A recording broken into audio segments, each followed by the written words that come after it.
नमस्कार दर्शक बंधु काली ओडिशार पाणीपाग केमिति रहिबो केउं जिल्लारे वर्षा वज्रपात घड़घड़ी जोर पवन और प्रचंड खरा संभावना रही केउं जिल्ला को जारी होइछि येलो और ऑरेंज वार्निंग। भिडियोटी भल लागिले लाइक करंतु एवं चैनल को सब्सक्राइब करी बेल आइकन दबांतु जहा द्वारा समस्त पाणीपाग अपडेट सबुठारु प्रथमे आपनक पाखकु पहुंची पारिबो। आसंतु जानिबा आईएमडी रो पूर्वानुमान अनुसार कालीर संपूर्ण पाणीपाग अपडेट। भारतीय पाणीपाग विभाग पक्षरु प्रकाशित उपग्रहरु मिलिथिबा चित्ररे सारा पूर्व और मध्य भारत उपरे घन मेघर आवरण स्पष्ट देखिବାକୁ मिलुछि।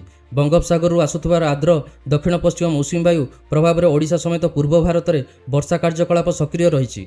उपग्रह चित्र में ओडिशा उपरे घन कनेक्टिव मेघ सृष्टि हेउथिबारु आसंता किछि घंटा मध्य वज्रपात सह वर्षा एवं केतक स्थान में प्रबल वर्षार संभावना रही। विशेषकर उत्तर ओडिशा उपकूल ओडिशा एवं किछि आभ्यंतरीण जिले में मध्याह्न संध्या समय वज्र घड़घड़ी सह वर्षार तीव्रता बढ़िपारे। किछि स्थान में घंटा को 30 ରୁ 40 किलोमीटर बेगरे पवन मध्य बहिपारे। सारा राज्य में आकाश मेघुआ रहिबो सह दिनर सर्वाधिक तापमात्रा साधारणतः 26 ରୁ 34 डिग्री सेल्सियस मध्य रहिबो। उच्च आर्द्रता कारण पाग गुळुगुळीपूर्ण अनुभव हेबो। पाणीपाग विभागर परामर्श अनुसार वज्रपात समय खोला स्थान गछ तले किंबा जलाशय निकटरे रहंतु नाही। चाषी एवं मत्स्यजीवी माने स्थानीय पाणीपागर सतर्कता उपरे नजर रखंतु। ओडिशा रे दक्षिण पश्चिम मौसुमी वायु पुणी सक्रिय होई पड़िछि। भारतीय पाणीपाग विभागर सद्यतम बुलेटिन अनुसार राज्य में वर्षार प्रभाव आहुरी बढ़ी। समुद्र पतन में मौसुमी अक्षरेखा बीकानेर बानास्थली विद्यापीठ गुना दामोह पेंड्रा रोड मिदानपुर दे उत्तर पूर्व बंगोपसागर आड़ को विस्तारित रही। यार प्रभाव में ओडिशा रे वर्षार तीव्रता बढ़ी। गत 24 घंटा मध्य राज्यर अधिकांश जिले में मध्यमरू प्रबल वर्षा रेकर्ड होईछि। कटक जिलार आठगड़े सर्वाधिक 21 सेंटीमीटर वर्षा होता बेले केन्दुझर हाटडीही 19 सेंटीमीटर और सुंदरगढ़ गुरुंडिया 17 सेंटीमीटर वर्षा रेकर्ड करा जायछि।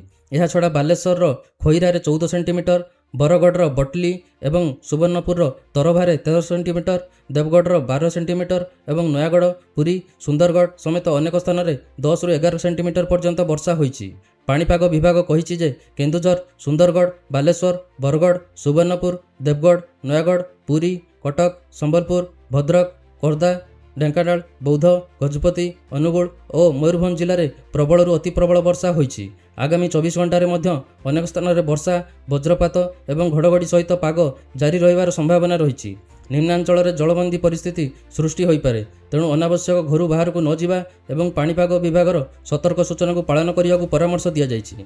तापमात्रा कथा कहले छत्रपुर में सर्वाधिक 32.5 डिग्री सेल्सियस रेकर्ड होता बेले बौद्धरे सर्वनिम्न 18 डिग्री सेल्सियस तापमात्रा रही। चलतु एबे नजर पकाइबा ओडिशार आसंता 23 जुलाई पाणीपाग स्थिति उपरे। भारतीय पाणीपाग विभागर भुवनेश्वर आंचलिक पाणीपाग केन्द्र पक्षरु 23 जुलाई सकाळ 8:30 ରୁ 24 जुलाई सकाळ 8:30 पर्यंत वेदर वार्निंग जारी करा जायछि। राज्यर मयूरभंज बालेश्वर भद्रक केन्द्रापड़ा जगतसिंहपुर जाजपुर केन्दुझर सुंदरगढ़ झारसुगुड़ा और कटक जिला हलदिया सतर्कता बा येलो वार्निंग जारी करा जायछि। एही समस्त जिले में वज्रपात सह वज्र घड़घड़ी विभिन्न स्थान में प्रबल वर्षा और घंटा प्रति 30 ରୁ 40 किलोमीटर बेगरे झटका पवन बहिबार संभावना रही। अन्यपटे संबलपुर देवगढ़ अनुगुल ढेंकानाल बरगढ़ सोनपुर बौद्ध नयागढ़ खोर्धा पुरी गंजाम गजपति कंधमाल बलांगीर कलाहांडी नुआपड़ा रायगड़ा कोरापुट और मालकानगिरी समेत अन्य जिले में विशेष कौन सतर्कता जारी होना। तथापि वर्षाजनित परिस्थिति को दृष्टि रखी सतर्क रहा परामर्श दि जाइछि।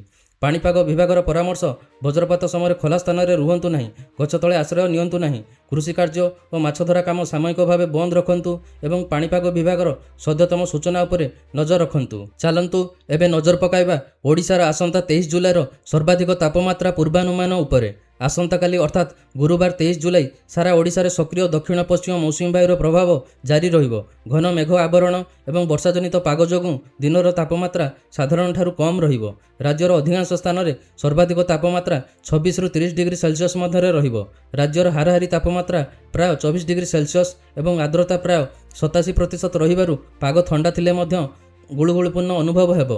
भुवनेश्वर और यार आखपाख अंचल में आकाश साधारणतः मेघुआ रहिबो। वर्षा किंबा वज्रपातर संभावना रही। दिनर सर्वाधिक तापमात्रा 32 डिग्री और सर्वनिम्न 26 डिग्री सेल्सियस पाखापाखि रहीपारे।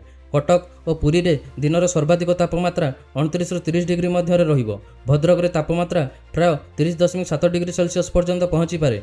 बंगोपसागर घंटा को प्राय 15 ରୁ 20 किलोमीटर बेगरे दक्षिण पश्चिम पवन बहिबारु वायुरे आर्द्रता बजाय रहिबो। ଅନ୍ୟପଟେ ଆଭ୍ୟନ୍ତରୀଣ ଓ ଉତ୍ତର ଓଡ଼ିଶାରେ ପାହାଡ଼ିଆ ଅଞ୍ଚଳରେ ଘନ ମେଘ ଓ ବର୍ଷା ପ୍ରଭାବରେ ଦିନର ତାପମାତ୍ରା 26ରୁ 28 ଡିଗ୍ରୀ ସେଲସିୟସ୍ ମଧ୍ୟରେ ସୀମିତ ରହିବ। ସେଥିପାଇଁ ଆଗାମୀ 24 ଘଣ୍ଟା ଧରି ରାଜ୍ୟର ବିଭିନ୍ନ ସ୍ଥାନରେ ବର୍ଷା, ବଜ୍ରପାତ ଓ ଘଡ଼ଘଡ଼ି ଜାରି ରହିପାରେ। ତେଣୁ ବର୍ଷା ସମୟରେ ସୁରକ୍ଷିତ ସ୍ଥାନରେ ରୁହନ୍ତୁ ଏବଂ ପାଣିପାଗ ବିଭାଗର ସତର୍କ ସୂଚନାକୁ ନିୟମିତ ଅନୁସରଣ କରନ୍ତୁ। ଦର୍ଶକ ବନ୍ଧୁ, ଏହି ଥିଲା ପାଣିପାଗର ସମ୍ପୂର୍ଣ୍ଣ ଅପଡେଟ୍। ସମସ୍ତେ ସତର୍କ ରୁହନ୍ତୁ ଓ ସୁରକ୍ଷିତ ରୁହନ୍ତୁ। ଆପଣଙ୍କ ଜିଲ୍ଲାରେ ପାଣିପାଗ ସ୍ଥିତି କମେଣ୍ଟ କରି ନିଶ୍ଚୟ ଜଣାନ୍ତୁ। ଭିଡ଼ିଓଟି ଯଦି ଭଲ ଲାଗିଥାଏ ତେବେ ଲାଇକ୍, ସେୟାର ଓ ସବସ୍କ୍ରାଇବ୍ କରିଦିଅନ୍ତୁ।